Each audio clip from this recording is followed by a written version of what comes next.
সূরা আলে ইমরান। রহমান রহিম আল্লাহ তাআলার নামে। নারী জাতি, সন্তান সন্ততি, কাঁড়ি কাঁড়ি সোনা রূপা, পছন্দসই ঘোড়া, গৃহপালিত জন্তু ও জমিনের ফসল সব সময়ই মানব সন্তানের জন্য লোভনীয় করে রাখা হয়েছে।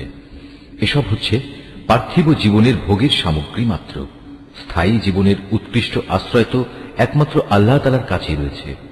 হে নবী, তুমি তাদের বলো, আমি কি তোমাদের এর চাইতে উৎকৃষ্ট কোন বস্তুর কথা বলবো? হ্যাঁ, সে উৎকৃষ্ট বস্তু হচ্ছে তাদের জন্য যারা আল্লাহকে ভয় করে। এমন সব লোকদের জন্য তাদের মালিকের কাছে রয়েছে মনোরম জান্নাত, যার পাদদেশ দিয়ে প্রবাহমান থাকবে অগণিত ঝর্ণাধারা, এবং তারা সেখানে অনাদিকাল থাকবে। আরো থাকবে তাদের পূত পবিত্র সঙ্গী ও সঙ্গিনীরা। সর্বোপরি থাকবে আল্লাহ তাআলার অনাবিল সন্তুষ্টি। আল্লাহ তাআলা নিজ বান্দাদের কার্যকলাপের উপর সর্বদা সতর্ক দৃষ্টি রাখেন।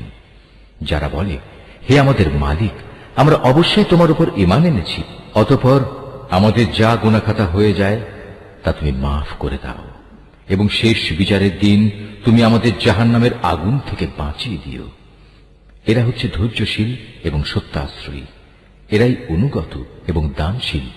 সর্বোপরি এরা হচ্ছে শেষ রাতে কিংবা উষা লগ্নে ক্ষমা প্রার্থনাকারী। আল্লাহ তাআলা স্বয়ং সাক্ষ্য দিচ্ছেন, তিনি ছাড়া অন্য কোনো মাবুদ নেই।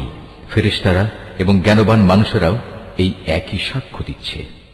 আল্লাহ তাআলাই একমাত্র ন্যায় ও ইনসাফ কার্যকর করেন। তিনি ছাড়া দ্বিতীয় কোনো মাবুদ নাই।